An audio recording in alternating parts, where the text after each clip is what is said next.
Let us start sum number 16. Neela and Sheila. Trading account 8 to 10 lines. The next page पे profit and loss account ASFO. Profit and loss appropriation. उसी page पे partners capital account 6 to 8 lines and balance sheet. ये सब 5 minutes के अंदर draw हो जाना चाहिए बोर्ड में. Trial balance is one effect same side. तो ये ट्रायल बैलेंस क्रेडिट बैलेंस है, क्रेडिट इफेक्ट आना चाहिए और ड्रॉइंग्स जो है वो डेबिट इफेक्ट आना चाहिए. 11th स्टैंडर्ड में इसे लिखा जाता था बैलेंस शीट में. 12th स्टैंडर्ड में हम पार्टनर्स कैपिटल अकाउंट में लिखते हैं बाय बैलेंस बीडी और 2 drawings. Next suppliers and customers. तो ये जो 90,000 है ये मेरा कस्टमर है, मतलब डेटर है, और सप्लायर मेरा क्रेडिटर है. तो 60,000 मेरी करंट लायबिलिटी है, सप्लायर और डेटर यानी कस्टमर 90,000. Next goods return. अब डेबिट साइड वाला सेल्स रिटर्न होता है और क्रेडिट साइड वाला परचेज रिटर्न होता है. और परचेजेस और सेल्स आपको नीचे दे रखी है. ये रही परचेजेस और ये रही सेल्स. 2,60,500 सेल्स. ट्रेडिंग अकाउंट के क्रेडिट साइड पहली पहली आइटम बाय सेल्स लिखो, जिसमें से सेल्स रिटर्न माइनस करेंगे और सेल्स रिटर्न है ये 2,000. तो माइनस सेल्स रिटर्न 2,000.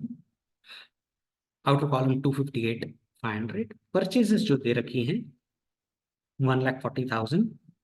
वो आप ट्रेडिंग अकाउंट में एक लाइन छोड़ के लिखेंगे, फर्स्ट लाइन, क्योंकि ओपनिंग स्टॉक आता है. तो 2 परचेजेस 1,40,000 और परचेज रिटर्न है ये 3,000. तो परचेजेस में से minus purchase return 3,000. Outer column में 1,37,000. अब बिल्स ऑफ एक्सचेंज पे आते हैं. तो ये जो है वो बिल्स रिसीवेबल है और ये जो है वो बिल्स पेएबल है. बिल्स पेएबल करंट लायबिलिटी है 20,800. बिल्स रिसीवेबल करंट एसेट्स है, डेटर्स में 4-5 लाइन छोड़ देने की. नेक्स्ट है कैश एंड बैंक. तो डेफिनेटली जो डेबिट बैलेंस है ना ये कैश बैलेंस है और बैंक ओवरड्राफ्ट क्रेडिट है. तो ये जो 14,000 है वो बैंक ओवरड्राफ्ट है, वो मेरा करंट लायबिलिटी है और कैश बैलेंस मेरा करंट एसेट है. Correct. Trial balance has one effect same side. Bad debts and BDR. तो प्रॉफिट एंड लॉस में हम फॉर्मेट बनाते हैं to bad debts old plus bad debts new plus BDR new minus BDR old. 11th standard में सीखा था, जिसमें जो ओल्ड पार्ट है बैड डेट्स ओल्ड और बीडीआर ओल्ड वो ट्रायल बैलेंस का हिस्सा है. तो bad debts old trial balance की डेबिट साइड लिया गया है. राइट. ये जो है वो बैड डेट्स ओल्ड है 400 और 1,300 बीडीआर ओल्ड है. करेक्ट.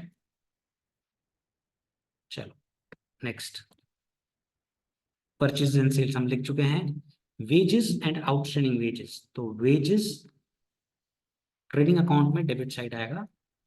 आउटस्टैंडिंग वेजेस प्लस मत कर देना, क्योंकि ट्रायल बैलेंस में क्रेडिट साइड दे रखा है, मींस वो लायबिलिटी है.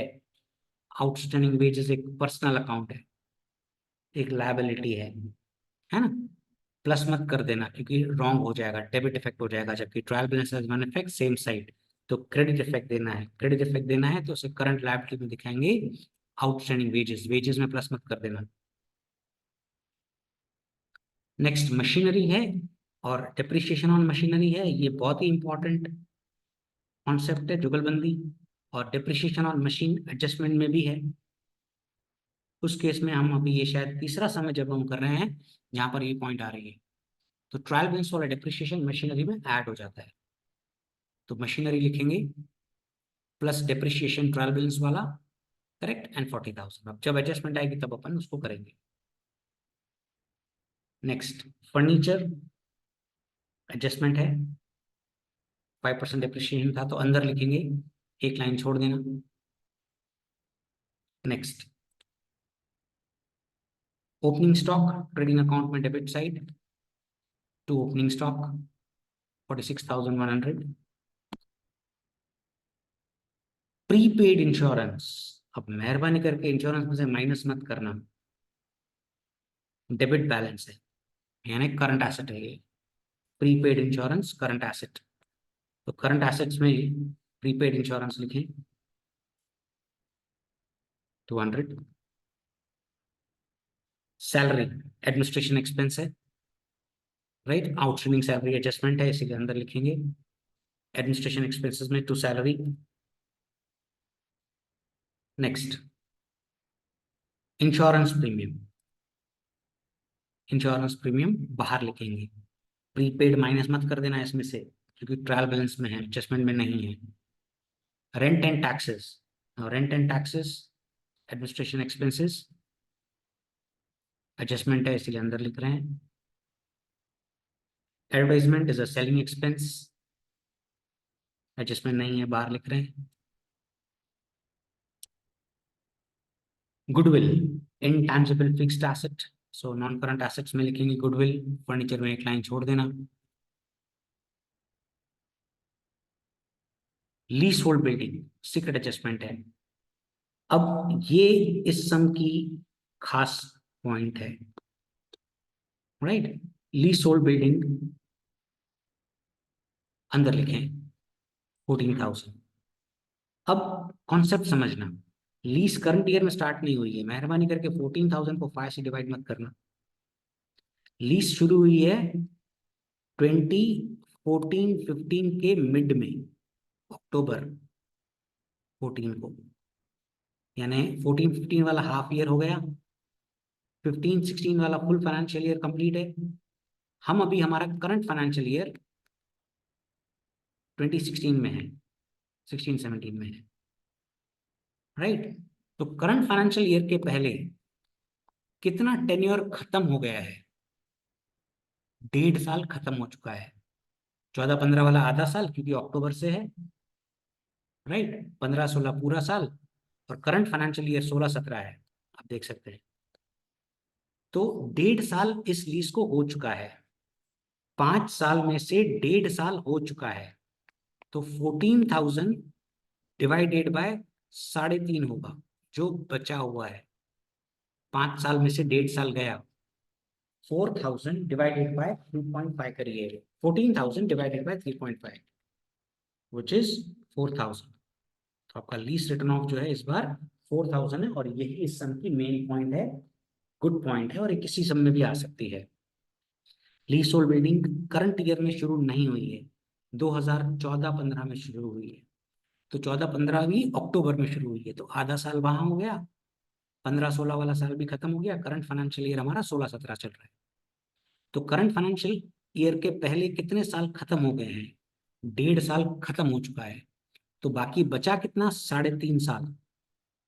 कैसे 3.5 साल, 5 साल में से अगर 1.5 साल चला जाता है तो 3.5 साल बचते हैं। तो 14,000 को डिवाइडेड बाय 3.5 करना है, ये सब में न्यू लर्निंग है, विच विल कम टू 4,000। अब लीज में से माइनस, लीज में से minus, minus return of 4,000, outer column 10,000, lease return of other expenses में आ जाएगा टू लीज रिटर्न ऑफ 4,000। ये एक इंपॉर्टेंट पॉइंट है, राइट। नाउ 8% लीलाज लोन, अब लीला पार्टनर है, पहले तो लोन एक नॉन करंट लायबिलिटी है, तो 8% लीलाज लोन 30,000, कैलकुलेशन ऑन करें, 30,000 इंटू 8% इंटू, अब ये 11th मंथ से लोन लिया है, तो नवंबर, दिसंबर, जनवरी, फरवरी, मार्च, 5 महीने, करो कैलकुलेशन ऑन करो, 30,000 इंटू 8%